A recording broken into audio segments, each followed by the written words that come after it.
Little disclaimer, seek your own tax advice. Your business structure is your business structure, right? What I'm going to teach you is the principles of infinite banking, why it works and what it can do for you. I'm going to give you 2 examples today.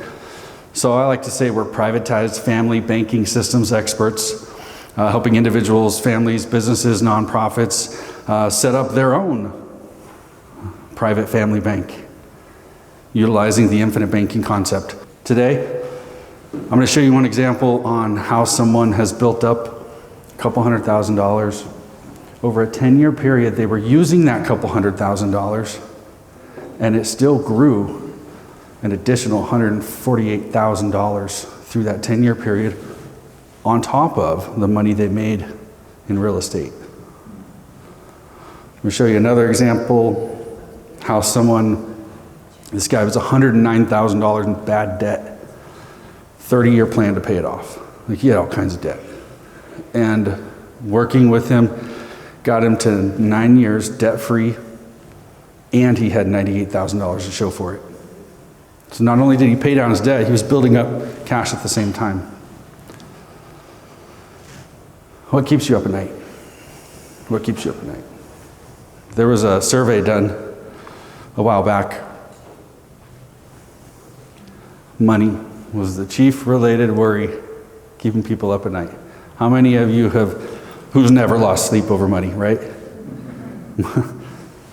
if we've done enough deals, we've lost sleep, right? It's just life, right? Especially here. This survey was done right before COVID. Who knows what the numbers are now? I'll bet they're all higher. 58% of Americans feel their finances control their lives. And it's true. The survey talked about, 52% have difficulty controlling money-related worries. It's stress, right? It creates stress, and then it starts dictating your decisions. When you can't control that, you start making decisions based on that, right? You start making emotional decisions. How many times have you talked about, don't make emotional decisions in real estate? Do the math, right? Run the numbers. Don't make emotional decisions. What was interesting to me was when stressed, people are less likely to, and they said save, right?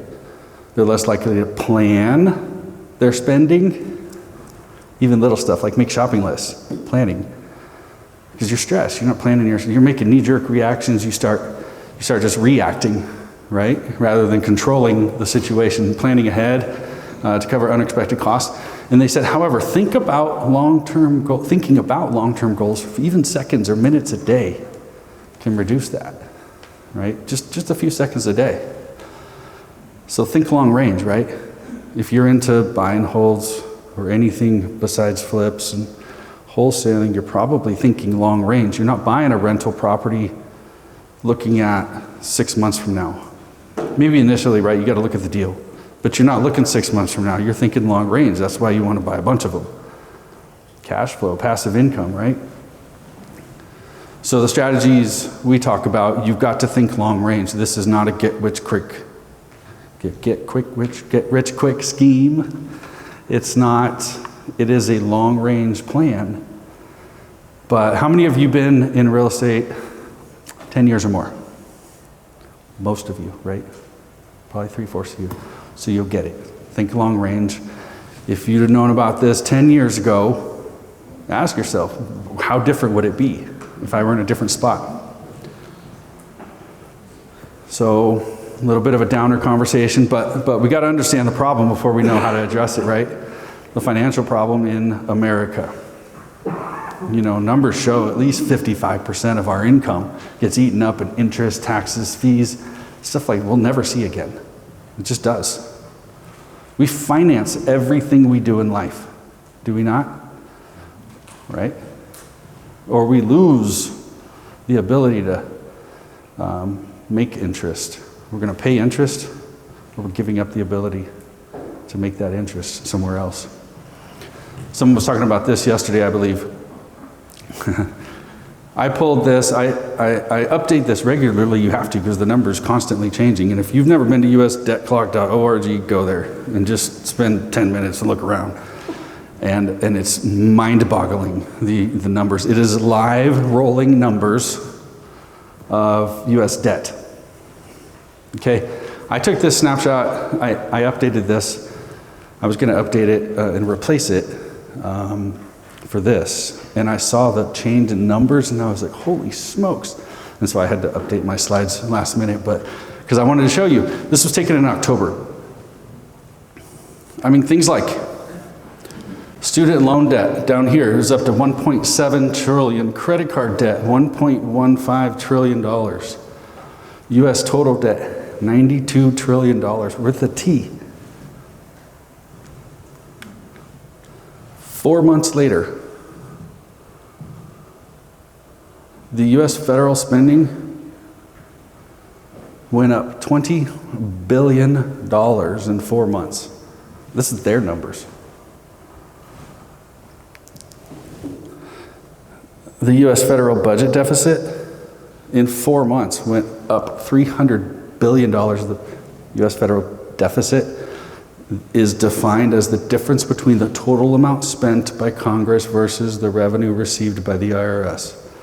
Forget politics. It doesn't matter, it's across the board. It's been going on for a long, long time. You can see the jump, if you can see these numbers. 1980, it was 40 billion. 2000, it was 168 billion. We're up to 1.4 trillion. We're out of control as a country. The total personal debt, all debt, finance debt, credit card, everything in this country is sitting at $24 trillion. 72, it's almost $73,000 per citizen. We like leverage, but this is different, right? It's gone up 683 billion in 4 months. Here's what was interesting to me. U.S. commercial bank revenue received from interest, right? They're loaning money out and charging an interest. U.S. revenue, banks made in 4 months $36 billion off of interest from lending out. They paid, how much do you get on your savings? It's gone up. How much do you get in your savings account? What do they tell you now? It's a 1% now? 3.5, okay, yeah, it's high right now. Yeah. 6 months ago, 0.5%, something like that, They paid 7.5 billion. Wait, they made 36 billion and paid 7.5 billion. They net 29 billion. Banks are doing pretty good. They're okay right now. We've talked to trillions. I just want to picture $1 trillion. If you spent $1 every second, $1, you drop 86,400 in a day, 31.5 million in a year. Any guesses? Any guesses how much $1 trillion? How long would it take you to spend $1 trillion? What's that? Like 1,000 years. 1,000 years? 31,709 years to spend $1 trillion. Total US debt. 90, just perspective. It's mind-boggling numbers, right? We hear these numbers, they get thrown around on the news, they get thrown around in politics. They're mind-boggling numbers. I don't think most of us don't comprehend the amount of money we're racking up, right? It's fascinating to me. It's scary, right? So how do we change that for ourselves?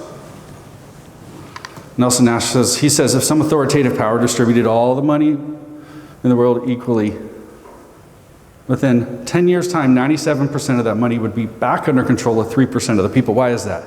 It's because they understand money and how to get it to flow towards them instead of away from them. And I think that's true.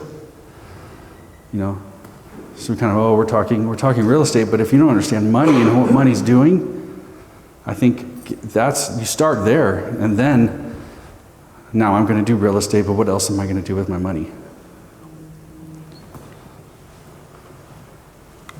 So how do we fix it, right? I love Einstein quotes.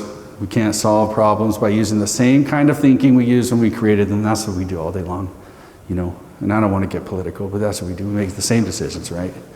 We don't look at history. We don't, you know, we're like, this will work, this will work. We've already done it 10 times, it hasn't worked. So, you know, we need to change it. Where do we put our money? Where do we put our money? Banks, right? So, Bank of America, these are numbers from a couple years ago. I've alluded to this already. Bank of America took in $909 billion in deposits. They paid $3.1 billion back to its depositors and then made $49 billion in 1 year. Why is that? Okay, anybody ever heard of fractional reserve banking? Okay, so fractional reserve banking.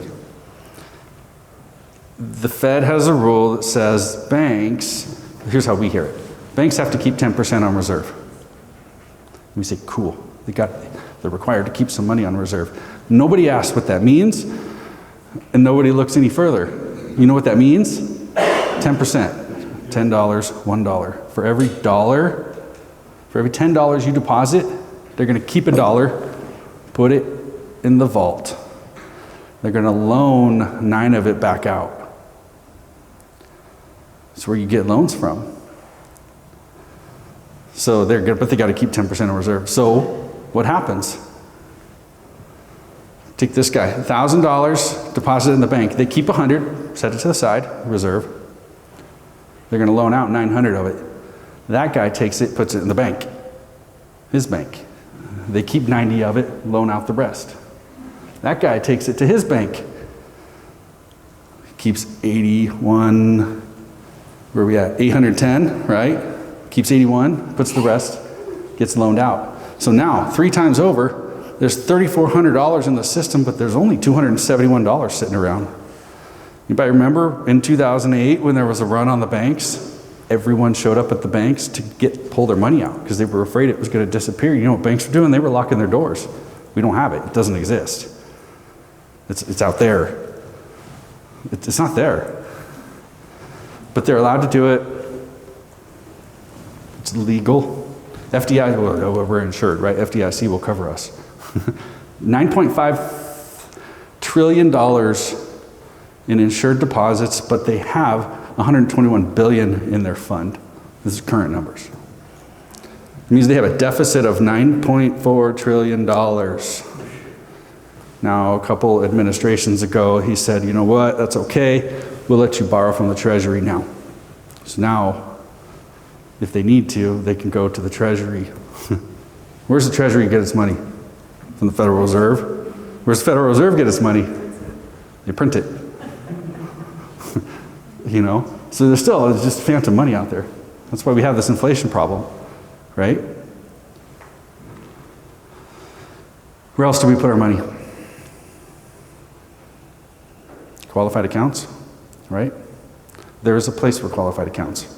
But I'm going to ask you, if you think taxes are going up in your lifetime, why are you putting money into something that's going to tax you later in life? Would you rather pay taxes on the seed or the harvest? Think about it. Right. Right. All day long. Because our money will never be worth as much as it is right now. You know. So, for consideration, people who like to take the risk, they want to, you know, they put it in qualified accounts. It has its place, okay?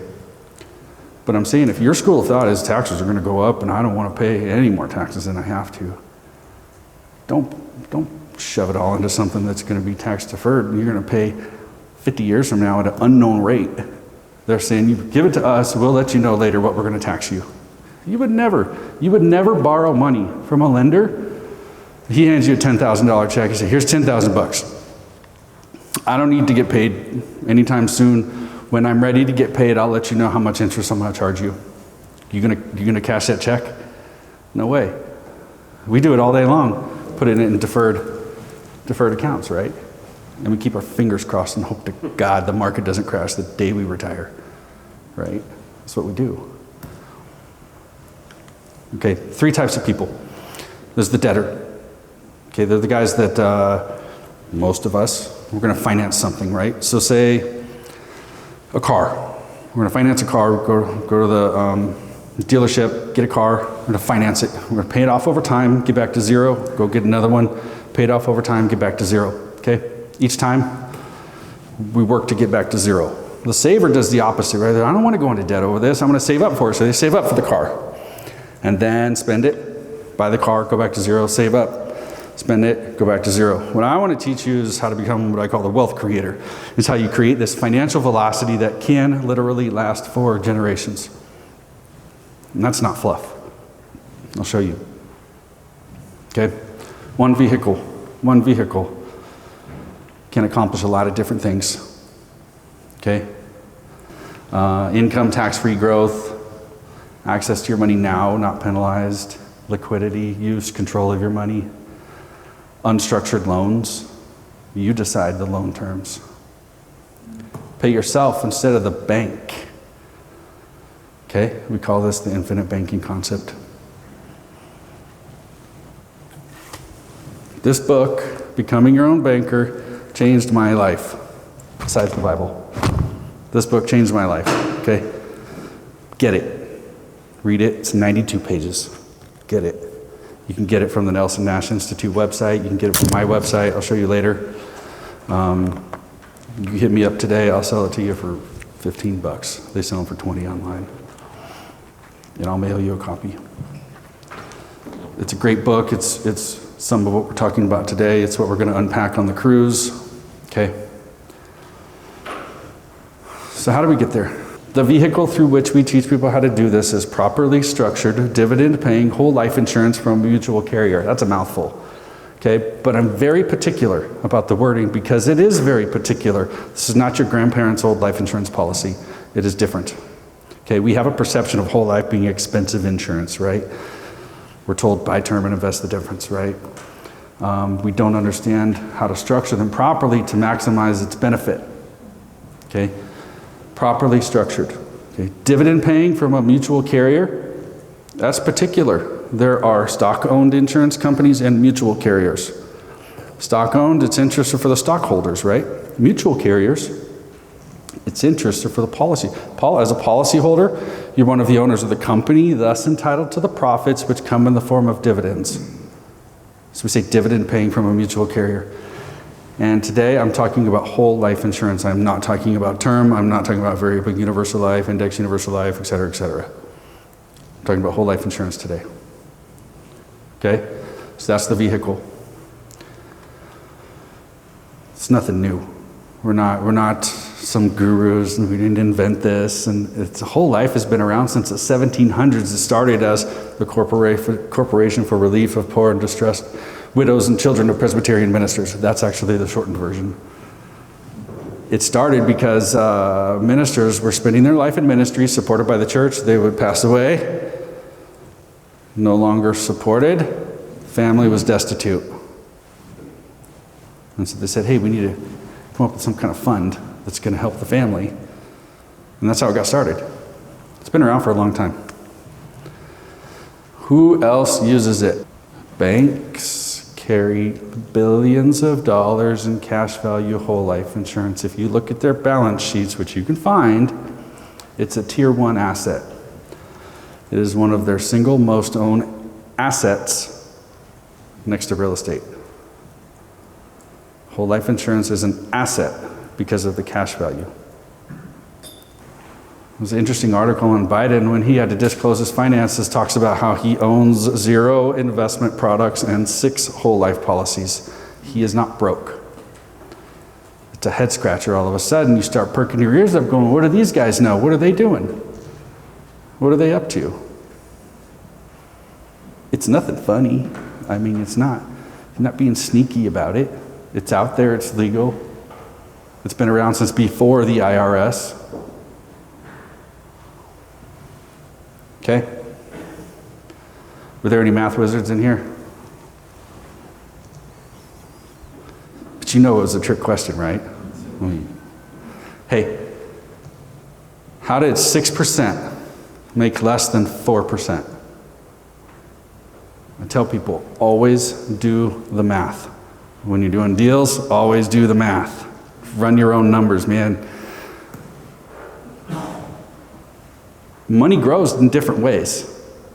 So when we hear rates of return, average rate of return, terms like this, we need to see how it's calculated. It adds up different. Amortized interest, simple interest, compound interest, right? The math is different. Why does 6% not make as much as 4%? Because it's amortized. You're constantly paying interest on a smaller amount every year. CD example, it compounds. The whole stays in there, so the interest compounds. The new total each year. So it's compounding. It's uninterrupted if you don't touch it, right? Uninterrupted compounding. That's one of the main features of whole life insurance, which I'll talk about. I'm going to give you an example of a guy I met. He was $109,000 in debt. And he was scratching his head going, I will never dig out of this. I don't know how. I mean, I got lines of credit and credit cards and student loan debt. And I mean, I'm just going to keep chipping away at it. And we did the math. He was like, I mean, it'll take me 30 years. Literally, it was going to take him 30 years, mostly because of that student loan debt, which is evil stuff, man. If you can ever get away from it, get away from it. Okay? So he had some goals, obviously be debt-free. He was in real estate investing, so he wanted to kickstart his real estate investment business off and be his own bank, fund his own deals, start building that over time. So with everybody, it's a customized approach, right? I get asked all the time, well, how much is it to get started? I'm saying, I don't know you. We'll find out what your situation is, set up a financial plan for you and your situation, and your goals and objectives, right? Because my goals are not your goals. They're all different.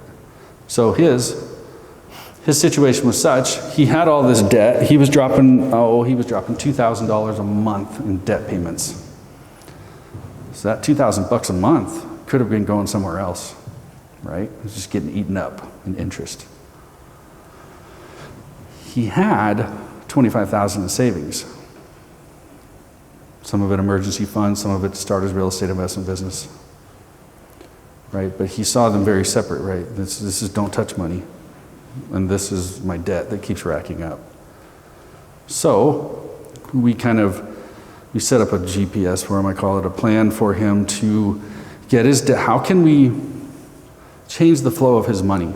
How can we, he's in a ton of debt. He's not going to be able to come up with a ton of extra money. So how do we change the flow of existing money? To do something. So we talked, we said, hey, we set up a policy structure for him he could fund a policy for about $20,000 the first year, put that savings into a policy, but then he's going to borrow it right back out. Okay? Not all of it. He'll borrow 3/4 of it right back out, pretty much, $15,000. So we did that, and this is small for you guys, but we did this. We put 20 in, 15 right back out, and we paid down this first line, if you can see it. See if this pointer works. Right here. So we paid down that first line from the policy loan. Okay, so we borrowed against the policy, we paid down this. He could have taken the 20 straight from the bank and paid that debt off, but that defeats the purpose of what we're trying to do, which I'll explain as we go. So then, it's easy for us to figure out, how do we fund a policy year one? That's easy. What kind of money you got sitting around? The real task is, how do you keep funding a policy throughout your life? And that's through discussion, right? We find out what's your situation. In his case, we just freed up almost $1,300 a month by clearing out one debt. Okay, so we put money in the policy, savings in the policy, we borrowed right back out, we paid off that highest paying debt for him. Now we took that $1,300 a month and we put it in a savings account. And it's going to sit there for the rest of the year. It's going to grow in a savings account each year, which he will take and pay the next year's premium when it's due. Does that make sense? So we freed up a bunch of money. Now he's going to put it to the side And once a year, he's going to pay the next year's premiums, okay? So all of a sudden, off one move, we found a way to fund his policy ongoing, okay? With no extra money, okay? We just changed the flow of the money, moved it around. Now, we still got to pay all this other debt off. So the rest of it shows that's his monthly payments he was making each month. So he's doing annual. I'm annualizing this, for example, so you can break it down to monthly. So each month he's paying these other debts. By the beginning of year 2, so I get down here, down here. He's the beginning of year 2, he's saved up that year, he takes that money, pays the policy, he's borrowing it right back out again. And he's going to wipe out the next 2 debts, line of credit and credit card. And now they're both at 0. And now, you ever heard of snowballing? So snowballing is where, as you start paying off stuff, so he was paying 161, 73, and 101. The math of those 3 is 335. So now that he paid 2 off, we added those 2 payments to the next one. Okay? You can do this with real estate too. Now he's paying 335 on the next one, the same payments. Gets to year 3, see, he's wiped this out year 2, year 3, he does it again.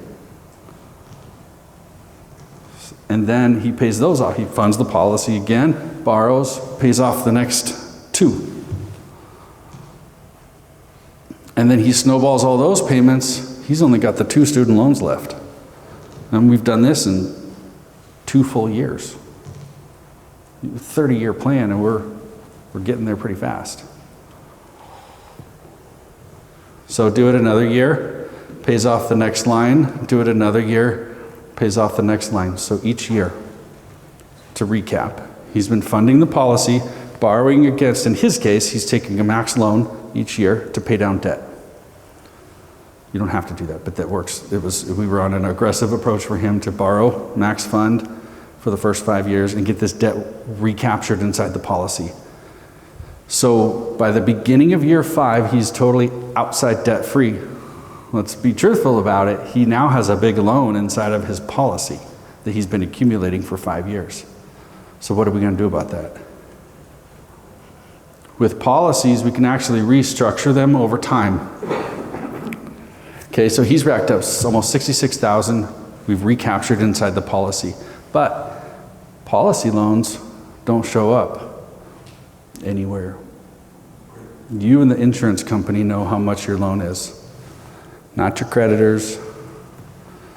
So his credit score is going to skyrocket as soon as he freed up all that outside debt. Okay? Be an honest banker. Don't steal from your own bank. So you pay your bank back. Okay? Some people like to think, well, it's free money. It's not free money.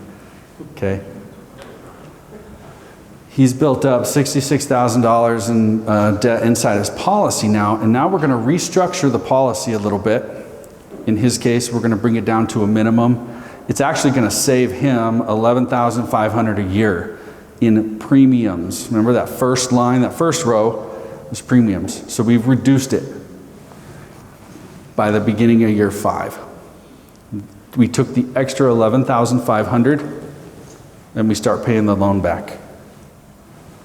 It was money he was already spending, right? We're using all existing money. He was spending $2,000 a month in bad debt, just credit card payments, right? And so we're just shuffling things around for him. And every penny he pays back is money he can use for something else, for good stuff, something that's going to make him money or save him money, real estate, okay? And each year he's funding the policy by that base, but we've created enough growth momentum so the policy is growing each year, and he's paying with the amount back that he's borrowed. So you see on the far right, he's got $6,300 out of the gate. He's got $18,000 beginning of year 6. He's got $45,000 down here, way over here. By year 7, and he's just paying that policy loan back. He can borrow any time in here. You get $45,000, you can do a deal, you know. But just so I can show you guys, if he didn't take another loan out, he would have paid the policy loan back by the beginning of year 9, so in less than 9 years. He went from a 30-year plan to pay off $109,000 in debt. You bust your butt for 30 years paying off your debt, what do you get? You're debt-free. Good job. Truly. I mean, you're debt-free, okay. But by the beginning of year 9, he is debt-free inside and outside of his policy. And wouldn't you know it, he's got $96,000 in cash sitting there to borrow against for something else. So you can pay down your debts and at the same time be building up cash value. He did this, he'll do it, he's on the way with no extra money, right? It was all money that he was already spending, okay? It's just changing the flow of your money, okay? I'm gonna take you through the life of a real estate investor, okay? Someone that starts, you can jump in at any phase, right? With your situation, if you're that much further ahead financially, you can start further ahead, right? Or if you're older, you've got some catching up to do, right? And you're gonna fund it more. It's situational, right? So don't get hung up on the actual numbers. Understand the principles behind it, what it's doing, why it's doing it, okay?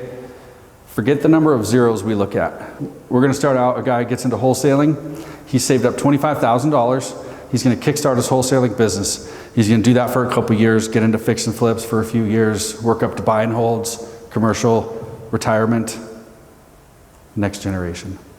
I'm gonna try and do all that in no chance. We'll try it. So here we go. This is an illustration, okay? When we run illustrations, his example, in his case, he was gonna pay $25,000 a year in premiums, okay? And do that for 20 years, and then we start reducing it. Okay, there's two parts of a premium. Base premium and what's called PUAs, or paid up additions, okay? The way we structure them, the base premium is what you're committed to paying the rest of your life until you do what's called a reduced pay up, really. So the base premium is your commitment. So we want to get that base premium down enough so that the PUAs can grow. The PUAs is what you have the most access to in cash value, okay? The base premium is your cost of insurance, right? So the older you are, the more your cost of insurance is. So your base premium amount, the death benefit that it'll buy will be a little more expensive, okay? And then we put the PUAs on top of that. Just follow along, don't look too far ahead, and we'll go through this entire thing, okay? Year 1, 25,000 in, he can borrow 18 of it, he can borrow against it right back out, okay? Why can't he borrow the whole thing? Because there is a cost of insurance, year 1. The insurance company needs to, they're gonna pay for the med, they're gonna pay their employees, they're gonna pay the agents, they're gonna, you know what I mean? There's a cost. Just like you're starting up your own business, when you start your own bank, right? There's a cost, there's a capitalization period, if you will, okay? So year 1, 25 in, he could borrow 18 of it right back out. Year 2, an additional 25 went in, so he's 15,000 now, and 43 available to borrow against. He can start using it day 1. As soon as it's funded, he can borrow money, just like the first example, okay? Fast forward, for him by age 37, he's paid a total 175 in.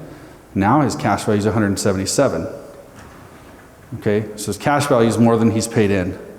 Backing up, on average, somewhere between years 2 and 4, the way we structure these, the cash value begins growing more than you're paying in. On average, between years 2 and 4, the cash value begins growing more than you're paying in. On average, between year 7 to 10, the cumulative cash value exceeds the outlay. In other words, it catches up with the first year or 2. It starts replacing that first year or 2 loss. So a lot of people in this example look at year 3, age 33. They go, he's got 75 in, 68 available. Everybody, first time out, they're like, that's a terrible return on my money. But do the math. He had 43,000. He put 25,000 in. So already it's growing more than he's paying in. Okay? He had to capitalize it the first couple of years to get it started. This is not a get-rich-quick approach. This is a method to turbocharge, if you will, your existing financial strategies. This is a method to replace the banking function in your life over time. As you can replace things you finance, replace them. Borrow from yourself instead of the bank. Pay yourself back now. You got 18,000, 43,000, you need to go buy a new car, and you don't need that money for something else. Make yourself a loan and make yourself a 5-year payment plan. Pay yourself back now. Okay? Into retirement, he will have paid $560,000 into the policy through his whole life. He's got $1.4 million in cash value built up. The difference in that is not taxable because he will never access it as pure income. He will always access it as a loan, and the IRS does not tax on loans. So it will not be taxable.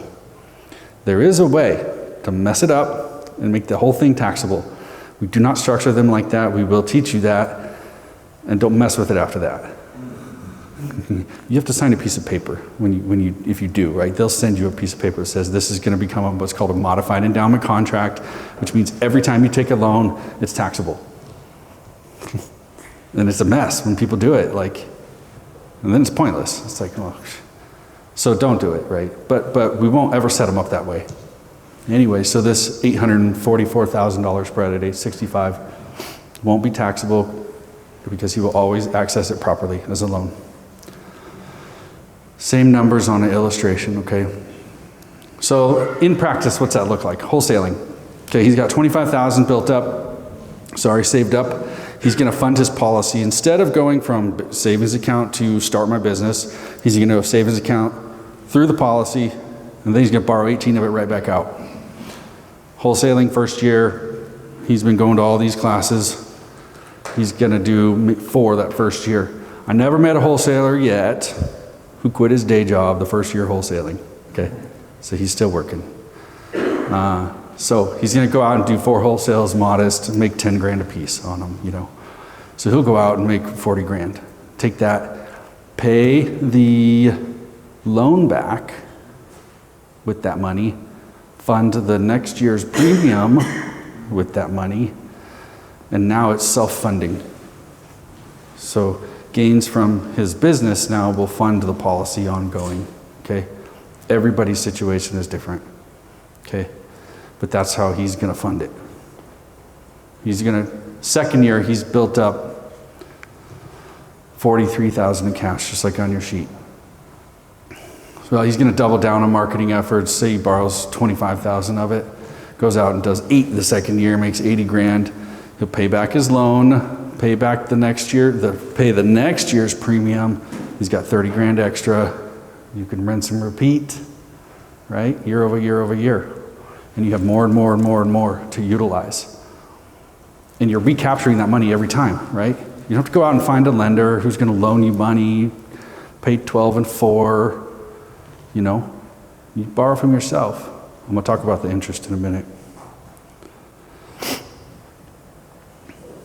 Well, now, a couple years in, he's ready to move into fix and flips. He's got some capital built up. He can start financing the rehab side, even, right? He's got 68 grand built up. Get into rehabs. Okay, so he can do 68 grand. You can do the construction side of a modest rehab, right? So we can do that. Multiple times a year. You can borrow multiple times throughout the year. So he can borrow, pay back, if you're gonna do 1 a quarter or whatever. Just borrow, pay yourself back. You're recapturing that every time. 7 years in, he's got a couple $100,000 built up. Let me show you how this works in practice for fix and flips. This is what I used for fix and flips. I'd run the numbers, right? Always do the math. Plug in my numbers. So the deal, example I'm gonna give you. Here are the numbers, okay? $250,000 purchase, $35,000 lipstick rehab, 350 ARV, 3-month hold. You with me? This is just peripheral numbers, right? Taxes and fees, what have you, holding costs. 3-month hold. If you used hard money and private money, okay, we plug in some typical, 12 and 4, 10 and 2, hard money 12 and 4 for the purchase, a private money guy is gonna loan you the rest. I say, great, nice guy. He's gonna charge you 10 and 2. Okay, so the math of this deal with the 3-month hold, he'll make 19.8 in profit. Okay,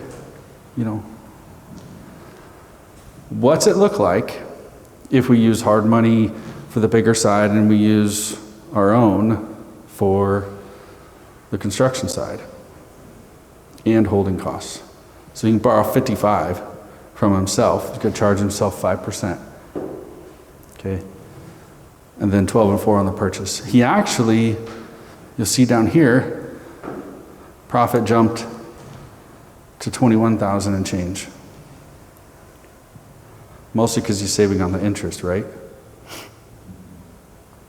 But that year, his policy also grew $3,600. The year he was using that money. So his policy cash value is growing year over year, whether or not he's using the money. If he paid cash for that whole deal, he'd make 39 grand and change.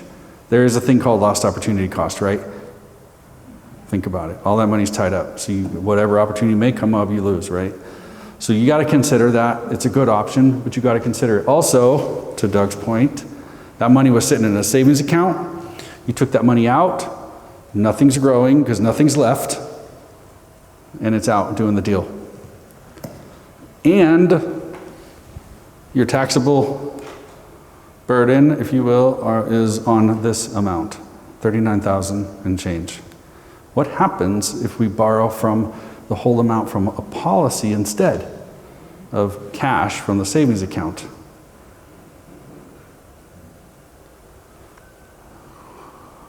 Look at the number down here first. On the books here, we made less a little bit, but our policy that year, same example, grew 3,600. So our true profit was almost the same, but why is it any better? He's getting taxed on this. For starters, he reduced his taxable burden, but his policy still grew, and he's not going to get taxed on that. Okay? Plus, they're unstructured loans. You're going to say, I'm going to borrow against the policy for this amount. I'm going to do the deal for 3 months. How many of you, my hand is up to, have opened up that wall, and whatever was behind that wall just tacked on another month or two to your deal? Right? Who doesn't care that your deal is taking longer? The lender. They don't care. You go to them, man, I didn't plan for this. I need more time, da-da-da. They're like, I need the check, right? You get penalized for it. Here, borrowing from yourself, unstructured loan. You make the loan terms.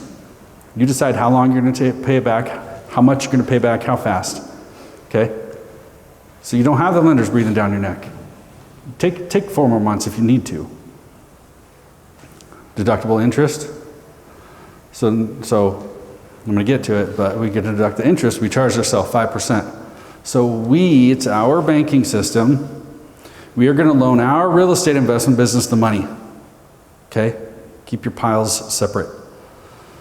Charge your real estate investment business the interest it will cost you. Minimum. The business will then write off that interest. Okay? I'm going to get to the interest it costs you here in a sec. But do you see that? Does that make sense? He's ready to get into buy and holds. He's got $200,000 built up. If you have $200,000, would you pay cash for 1 house or down payment on 4?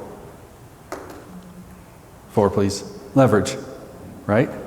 So put a down payment on 4 houses. Not in Fort Lauderdale, but somewhere you can do that. Like, I grew up in Denver, and so I always joked in Denver when I was teaching this. I'd be like, you can't do it here anymore. Okay, he's gonna borrow $200,000 out. He's gonna put down payments on 4 houses, 4 rentals, finance it. I actually haven't updated this. I made this a couple months ago when interest rates were low. Still makes sense. Numbers still work, okay? Down payment on 4 houses. So what he said is, I'm gonna be a second mortgage to myself for $50,000 per property. And then he's gonna do the traditional financing on the remainder, okay? The $50,000 doesn't have to be official on paper, right? If it's you and your business, if you want to make it real official, you can write up documents and set up a 10-year payment plan, amortized loan payment plan from your rental property back to you. The property will then write it off just like they do with a mortgage. Okay, why? So I ran some typical numbers, monthly rent, M&R, things like this. 10 years, that money was out. Let's say that he kept the money out, the full 200. He took 200 out, kept it out for 10 years. Just put it in a savings account. As the rental was paying it back, just put it in a savings account. In 10 years, he's gonna pay that 200 back. He's gonna pay the interest every year, though, whatever. In 10 years, he's still paying premiums. That didn't change. In 10 years, he paid that back. He'll have $586,000 in there. If the day before he paid it back, he had $386,000 in there. That's $148,000 net growth, net, factoring in cost of insurance, over a 10-year period, not taxable, because he will always access it as a loan. So that's an extra 14 and change per year that you can use for something else. And then you're going to recapture that original 200. Does that make sense? So even though the 200,000 was out, it still grew as if the money never left the pile. Uninterrupted compounding. Remember that CD? Your money is growing uninterrupted. If I have money in a savings account, if I have money in any vehicle that grows on interest, and I take money out and use it for something, it's only growing on what's left. There is no other vehicle out there that does this. Okay? Uninterrupted compounding. So even though the 200 out, he's still going to get an extra 148,000 over 10 years. Imagine, every couple of years, he's recapturing another $50,000. Every $50,000, go buy another property. A couple years later, another $50,000, go buy another property. The numbers need to make sense, right? The property, don't steal from your own bank, right? Be an honest banker. Pay yourself back. Yes, you can keep it out indefinitely, but the interest is going to accumulate over time. So the numbers on this one, not only did he get the rents, he got the 148,000 growth plus the home equity growth, which we haven't really talked about, right? Okay, define the terms. I've been saying borrow against the policy. I have not been saying borrow from the policy. Here's what's happening behind the scenes. You, the carrier, your cash value, and your policy. When you want to take a loan, you're going to call the carrier, you email, and you say, hey Jason, how much can I borrow against? We'll say, okay, you can borrow this much. You say, great, I'll take X amount. So what they're going to do is, Emeritus, the carrier, is going to loan you their pile of money. That's why your pile of money will sit and grow uninterrupted. But their money has a cost. Money has a cost. Your own money has a cost. They're going to charge you, it changes year to year. Right now it's 4% on their fixed. They have a variable option, but variable rates are high right now, so nobody's taking those. They are going to charge you 4%, but your money is going to sit and grow uninterrupted. So year 1, year 2, year 3 maybe, that 4% matters to you, but the policy I showed you has a contractual gross growth rate of 3% on the whole. I'm not talking about investments, okay? They're saying this policy is going to grow at a 3% rate minus whatever their fees are inside. Gross, year over year, compounding on the whole. The loan, which is never the whole, the loan is less. The loan's going to cost you 5%, 4%. So any given year, if you look at those sheets, any given year, let's look, I think I got it here.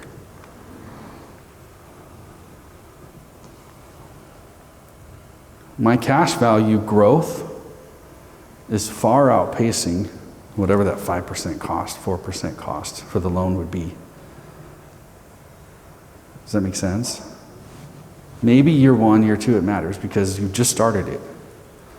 But the longer you have it, the more you're putting in there, the more it's compounding, the more it's growing. And so that 5% cost matters little to you. The insurance company keeps that money, right? You know what they're doing with their money anyway? They're putting it into,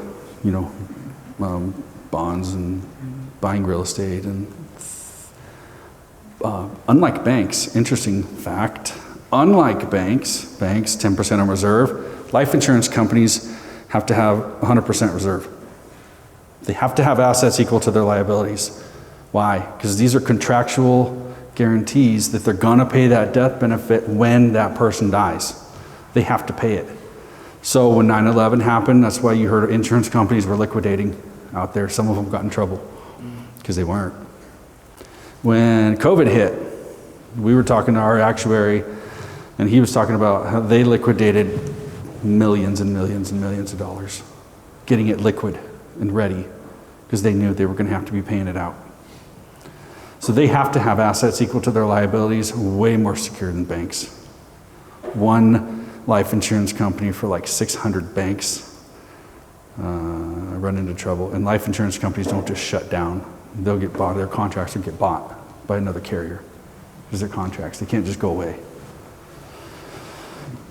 Okay, ready for buy and holds. 10 years in, 10 more years. He is got $500,000 built up.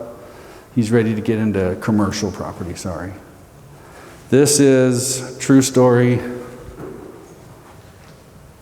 I'm going to blaze through this one. True story.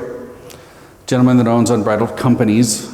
Unbridled Wealth is one of the companies that he owns. He owns about 28 companies. He bought this mansion in downtown Denver, did this massive historic renovation on it, called the Grant Street Mansion.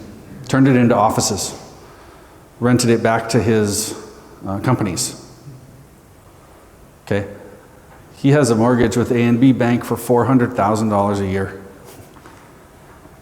And he already had this going when he found out about infinite banking, and he said, I wonder what it looks like if I run that $400,000 through a policy first and then pay the bank.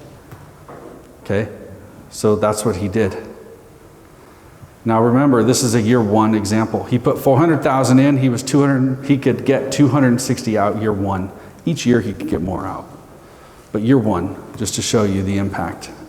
He could get $260 out to pay the bank. That left him $140,000 short, which means he needed $400 to pay the policy plus an additional $140 to pay the bank still. So he needed $540,000. How's he going to do it? He said, I'll just charge rents to my companies for that amount. He got 26 companies. He didn't need the rent anyway. Okay, so rent alone, don't miss the point, rent alone was funding the policy. Okay? Why does it matter? You don't buy a building like this, you don't get into commercial thinking about next year. Right? Think long range. $400,000 a year, $800 year two, $1.2 million year three. He's taking max loans, and he's paying the bank off.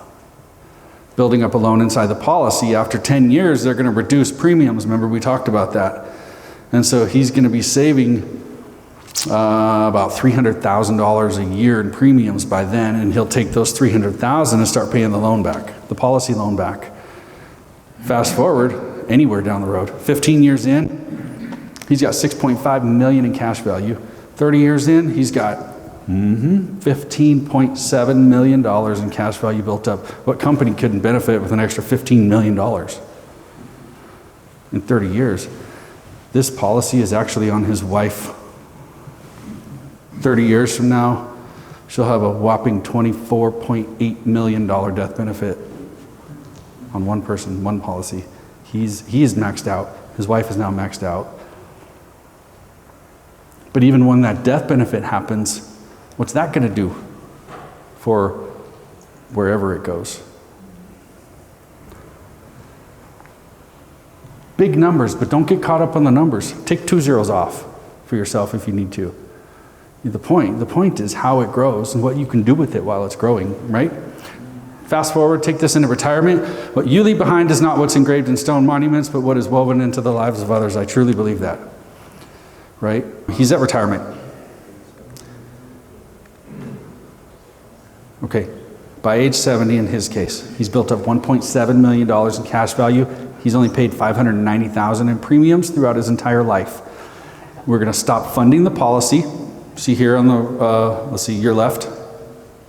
We'll stop funding the policy, and we're going to start borrowing $100,000 a year to live on for retirement, tax-free.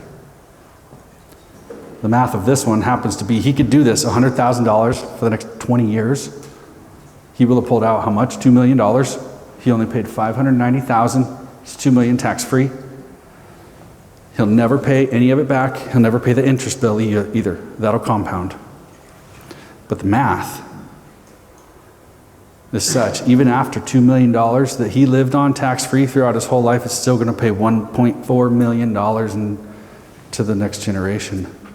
Let me take it one step further because this is my absolute favorite part. Parents, start the policy. Someone has to start it. If you don't start it, it's not going to get started, right? How do we keep it going generationally? I've called it privatized family banking system. It's a system of policies. It is for generational thinking. It is how the Rockefellers are 6 generations in and still going strong.